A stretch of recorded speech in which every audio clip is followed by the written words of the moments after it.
Kementerian Kesehatan melaporkan ada 15 kasus anak di Indonesia diduga terinfeksi hepatitis. Menteri Kesehatan meminta Dinas Kesehatan dan rumah sakit meningkatkan pengawasan terhadap kasus hepatitis akut. Kementerian Kesehatan melaporkan ada 15 kasus anak di Indonesia diduga terinfeksi hepatitis. Kementerian Kesehatan juga menyebut sudah ada 4 kasus dugaan penularan hepatitis akut. 3 kasus pertama di Indonesia dilaporkan pada 27 April 2022. Sebanyak 3 pasien anak dirawat di Rumah Sakit Dr. Cipto Mangunkusumo, Jakarta. 1 kasus lain di Tulungagung, Jawa Timur. 1 anak berusia 7 tahun diduga terinfeksi hepatitis akut. Keempatnya meninggal setelah dirawat beberapa hari di rumah sakit. Oleh karena itu, Menteri Kesehatan Budi Gunadi Sadikin meminta rumah sakit dan Dinas Kesehatan untuk memonitor penyakit ini. Budi menyebut virus hepatitis akut menular melalui asupan makanan yang masuk melalui mulut. Lebih lanjut, virus hepatitis ini mayoritas menyerang balita dan anak-anak di bawah usia 15 tahun. Untuk itu, Budi meminta masyarakat agar lebih menjaga kebersihan dan waspada terhadap gejala hepatitis akut. Tanggal 27 April, jadi 4 hari sesudah WHO menyampaikan adanya outbreak di Eropa ini, Indonesia menemukan 3 kasus di Jakarta.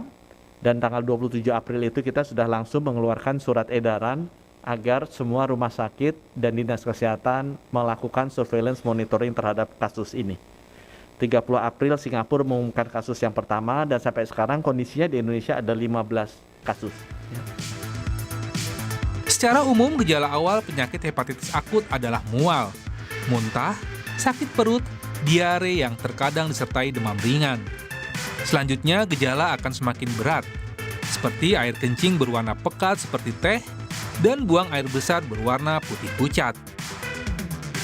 Sementara itu, untuk mencegah penularan hepatitis akut yang perlu dilakukan antara lain, rutin mencuci tangan dengan sabun, mencuci bahan makanan hingga bersih, memastikan makanan dalam keadaan matang, tidak bergantian alat makan, menghindari kontak dengan orang sakit, menjaga kebersihan dan disiplin menerapkan protokol kesehatan.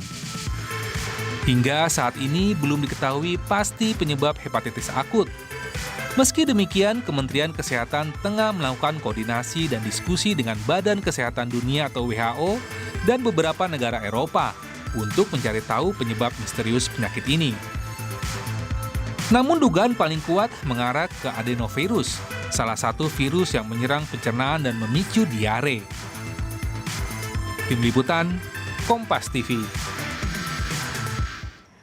Mengetahui lebih jelasnya mengenai penyakit hepatitis akut ini, kita sudah bergabung dengan juru bicara Kementerian Kesehatan, Ibu Siti Nadia Tarmizi. Selamat sore, Bu Nadia.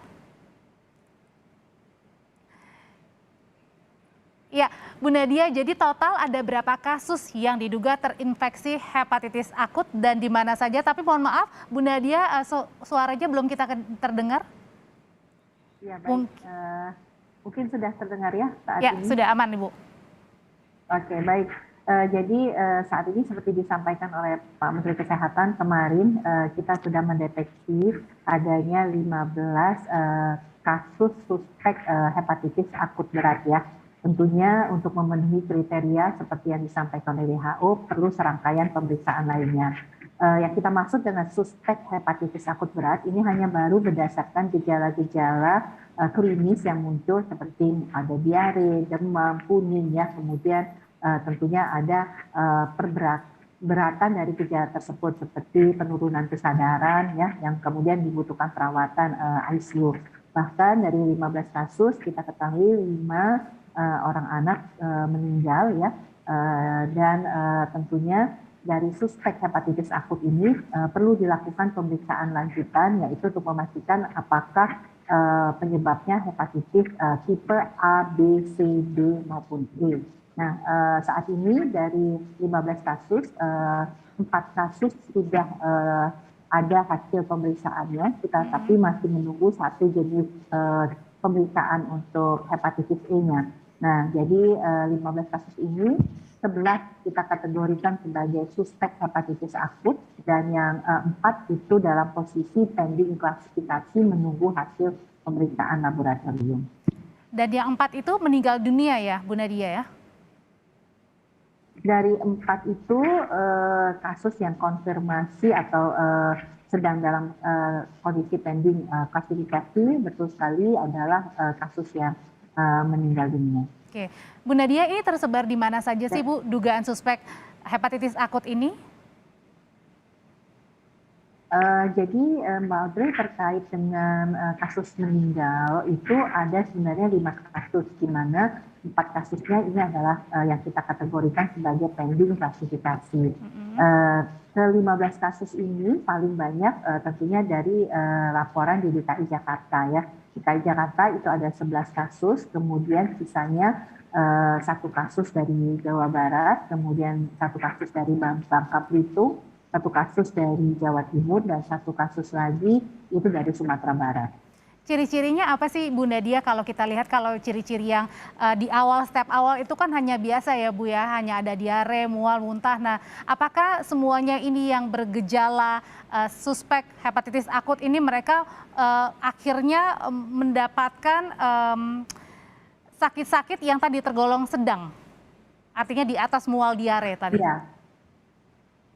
Ya, rata-rata dari ke-15 suspek hepatitis akut berat ini, gejala awalnya adalah gejala saluran cerna ya, mulai tadi mual, muntah maupun diare, yang dalam 3-5 hari bertambah berat ya, walaupun ada yang sudah mencoba memberikan pengobatan. Setelah itu ditemukan kuning ya, kuning pada kelopak mata, kemudian pada telapak tangan dan juga pada kulit. Dapat disertai dengan buang air kecil yang berwarna coklat tua, BAB yang juga cenderung menjadi pucat atau putih ya.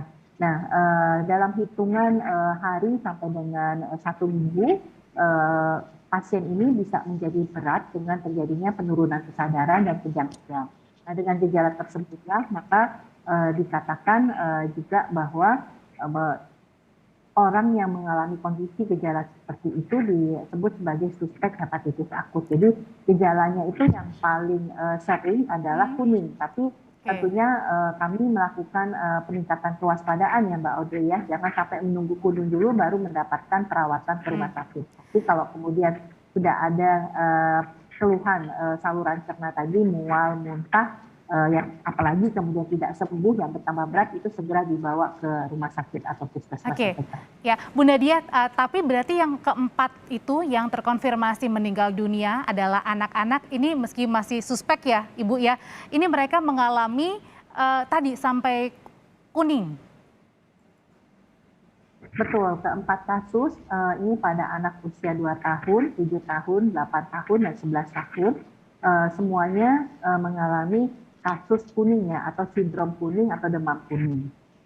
Oke, Bu Nadia, ini kan ada bacaan-bacaan ya Bu ya di media online begitu, kalau misalnya dugaannya, ini kan masih suspek, di dunia juga masih suspek.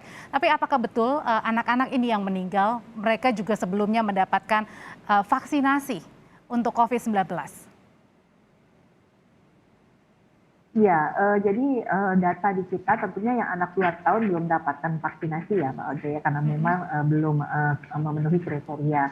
Anak yang 7 dan 8 tahun, yang 7 tahun ini kebetulan belum mendapatkan vaksinasi, tapi yang 8 tahun 1 kali, yang 11 tahun 2 kali.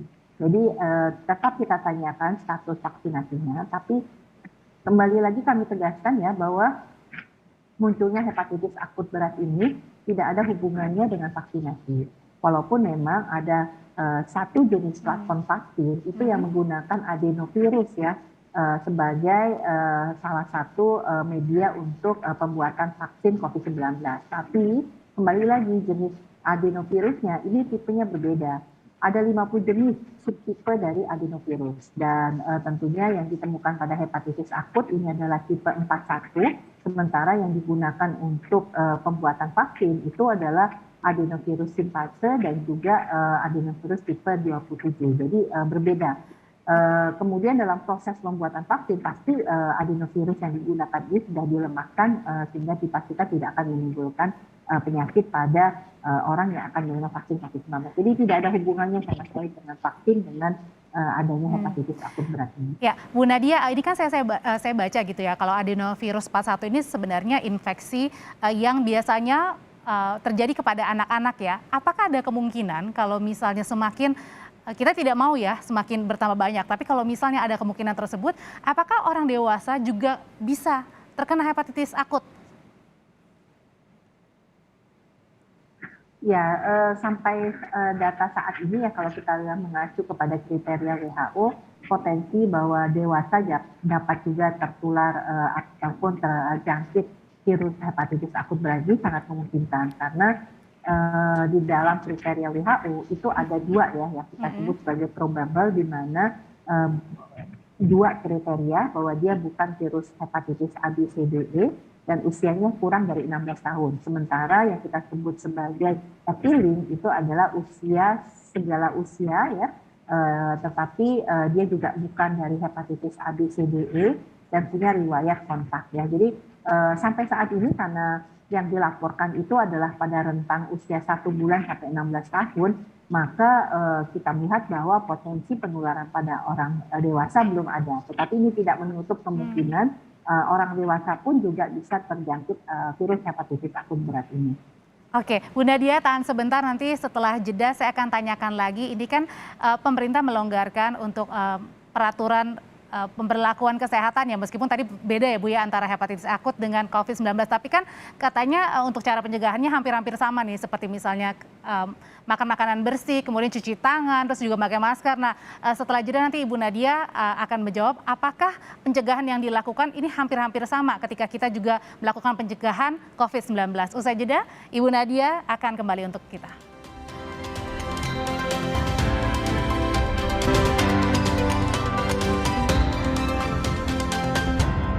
Konten-konten yang diperjualbelikan dan mengandung unsur-unsur pornografi. Membidik kasus demi kasus kriminal yang kerap terjadi di sekitar kita. Kami mendengar suara alarm mobil, dua-duanya spion mobilnya sudah tidak ada. Bisa gara-gara itu mafia tanah. Penjataan Satreskrim Polres Subang dia melakukan pengecekan ke TKP. Target setiap Rabu pukul 10:30 malam di Kompas TV. Ratusan noda. Stop! Pemutih bisa merusak dan membuat baju menguning. Gunakan Vanish baru, didukung Dettol.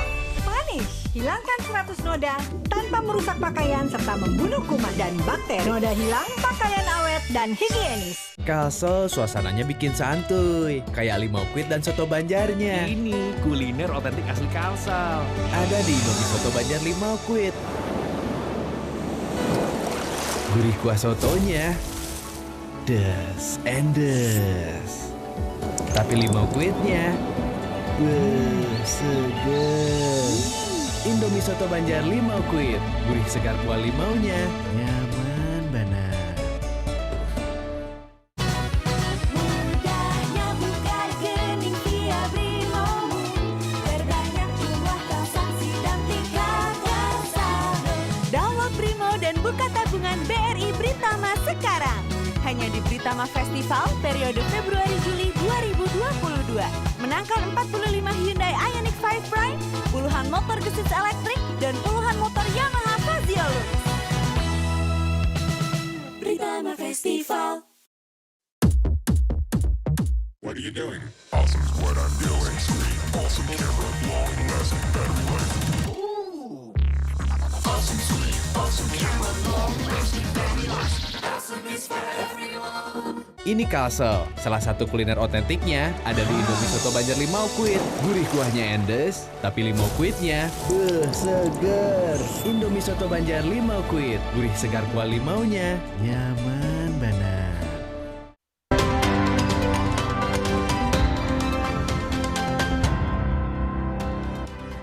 Masih bersama dengan Ibu Siti Nadia Tarmizi. Bu Nadia, jadi kalau misalnya dilihat kan cara untuk pencegahan secara dini adalah hampir sama ya ketika kita pencegahan COVID-19. Nah, apakah itu artinya terus berlanjut ataukah mungkin ada pembeda khusus yang harus kita lakukan pada saat mau mencegah hepatitis akut ini? Nah, tapi Ya, Bu jadi Nadia mohon maaf, tapi sebelumnya saya juga ingin menginformasikan buat Anda pemirsa untuk bisa gabung bersama kami menanyakan langsung ke juru bicara Kementerian Kesehatan, bergabung bersama kami di nomor telepon 021 548 4245 021 548 4245. Nanti langsung Ibu Nadia akan menjawab. Silakan Bu Nadia. Ya, jadi kalau kita lihat ya, penyakit hepatitis akut ini kan sebenarnya suatu kewaspadaan ya dari WHO. Jadi bukan suatu seperti COVID-19 yang sudah dinyatakan sebagai suatu pandemi. Banyak penyakit ya, setidaknya ada 11 penyakit ya yang sudah masuk dalam disease outbreak list dari WHO ini, yang merupakan sistem kewaspadaan yang dibangun ya terkait bagaimana kita mengantisipasi kemungkinan penyakit-penyakit yang bisa berpotensi menimbulkan kejadian luar biasa. Nah, tentunya mengapa kemudian ini menjadi salah satu yang disampaikan oleh pemerintah. Nah, artinya kita pada saat ini kan sedang pada masa mudik dan masa arus balik ya Mbak Andri ya. Nah, artinya ini harus kita waspadai karena biasanya kan kebersihan personal higiene itu biasanya akan sangat mempengaruhi ya dalam proses perjalanan mudik maupun arus balik ini. Dan sementara potensi untuk hepatitis ini kan tadi penularannya melalui makanan. Oleh karena itu kita ingin memastikan bahwa masyarakat dalam mudik berkumpul dengan keluarga bahkan menyelenggarakan halal bihalal itu tetap memperhatikan hal-hal terkait personal higiene dan sanitasi termasuk cuci tangan ya. Kemudian menggunakan alat makan diri ya, tidak bercampur ya dengan orang lain.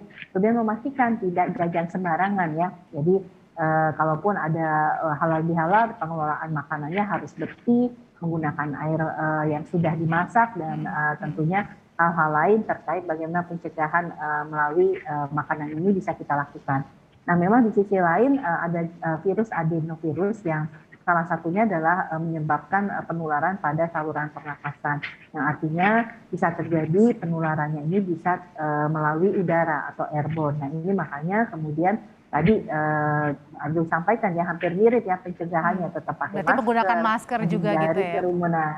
Betul, ya. Jadi ini adalah cara-cara yang bisa kita lakukan secara awal. Selain deteksi dini, ingat bahwa untuk memastikan seseorang itu apakah dia hepatitis akut berat ya, dia harus kita periksa dengan pemeriksaan laboratorium. Tetapi untuk mengenali dan mendapatkan penanganan lebih cepat tadi, mengenali gejala-gejala saluran cerna, bahkan kalau sudah kuning itu bisa jadi merupakan stadium lanjut dari infeksi ini. Oke, Bu Nadia, kita terima dulu telepon. Sudah ada dari pemirsa di Tangerang Selatan dengan Ibu Anita. Selamat sore, Bu Anita. Ya, selamat sore Mbak. Silakan Ibu. Ya, Ibu Nadia, ada satu pertanyaan yang ingin saya pastikan terutama kan disebutkan katanya hepatitis akut ini salah satu penularannya dari berenang di tempat umum. Apakah itu benar? Yang kedua, ini kan anak-anak sudah mau mulai masuk sekolah lagi. Sebetulnya gejalanya itu apa sih yang spesifik untuk hepatitis akut dan bagaimana cara mencegahnya selain dari mencuci tangan, kemudian tidak jajan sembarangan dan lain-lain. Ada nggak hal spesifik lainnya yang harus menjadi note buat orang tua nih terutama? Seperti itu kurang lebih Ibu Nadia. Oke, terima kasih Bu Anita. Silakan Bu Nadia. Iya, jadi kita tahu bahwa penularan hepatitis ini terbesar adalah melalui makanan ya. Makanya kemudian mencuci tangan itu menjadi penting karena kita lihat yang banyak tertular ini kan anak usia 1 sampai 6 tahun. Yang biasanya kan kalau anak-anak dia habis megang sesuatu ya dia cenderung tidak cuci tangan, malah kadang-kadang memasukkan tangannya ke mulutnya secara langsung. Nah, ini menjadi salah satu himbauan kita. Mengenai berenang, ini memang sebenarnya tidak menjadi suatu yang kami himbau untuk artinya tidak boleh berenang di tempat umum ya. Hanya saja memang pada salah satu jurnal dikatakan perlu dibedakan antara hepatitis dengan penyakit kuning yang kita sebut sebagai leptospirosis ya. Ini adalah dikarenakan tentunya oleh tikus ya. Dan penyakit leptospirosis ini juga menimbulkan gejala kuning yang cenderung berat ya. Tetapi artinya selama tentunya berenang di tempat-tempat umum, tetapi kemudian kita tahu bahwa cuci tangan tetap dilakukan itu sebenarnya tidak jadi masalah Bu. Jadi yang dianjurkan atau dihimbau oleh pemerintah dan Kementerian Kesehatan adalah bagaimana personal higienis sanitasi, terutama cuci tangan pada anak-anak dilakukan serta tadi memakai masker. Yang kedua, pertanyaannya ya, upaya untuk pencegahan ataupun karena saat ini sudah mau PTM, jadi tidak ada kira-kira yang tentunya perlu kita evaluasi dalam kaitannya adanya hepatitis akut berat ini dengan PTM. Karena sebenarnya ini adalah kembali lagi kewaspadaan ya, dan resikonya terutama pada anak usia di bawah 6 tahun, tetapi sebenarnya kasusnya tidak fatal karena kematian itu dari 230 hanya 1 kematian dan sebagian besar itu sembuh, dan 90% itu sembuh dari kasus-kasus yang dilaporkan mereka ini positif hepatitis akut berat ya. Jadi artinya tidak perlu panik ya, cukup waspada. Dan tadi gejala yang dini itu yang paling penting. Kalau ada mual, muntah, diare ya, apalagi disertai kuning, itu segera bawa ke fasilitas pelayanan kesehatan. Bu Nadia, satu lagi ya Bu ya, kita terima telepon. Selamat sore, dengan siapa dan pertanyaannya apa? Silakan. Ya, halo, selamat sore. Selamat sore Bu, ya. Dengan Ayu. Siap, Ibu Ayu silakan pertanyaannya. Iya, mendengar berita tentang hepatitis, kebetulan saya seorang ibu di 2 balita, yang satu umur 2 tahun, yang satu lagi 3 tahun nih. Ini gimana ya, ada kiat nggak nih atau cara supaya anak-anak bisa terhindar dari hepatitis ini, pencegahannya bagaimana ya Ibu? Oke, pencegahannya ya. Oke, terima kasih Bu Ayu. Mungkin ditegaskan lagi Ibu Nadia, silakan. Baik, Mbak Ade, jadi banyak ini ya kekhawatiran dari orang tua ya tentang hepatitis akut ini. Kembali lagi sebenarnya kami berharap masyarakat tidak perlu panik ya. Ini berbeda sekali dengan situasi pandemi COVID-19. Tetapi kembali lagi harus waspada. Nah, waspada ini adalah kita artinya dengan menerapkan protokol kesehatan, tetap cuci tangan, menghindari kerumunan, pakai masker yang benar, ditambah tadi ya personal higienis sanitasi, terutama orang tua harus pastikan anak-anaknya sering cuci tangan, apalagi kalau dia habis bermain ya atau mau makan itu harus cuci tangan.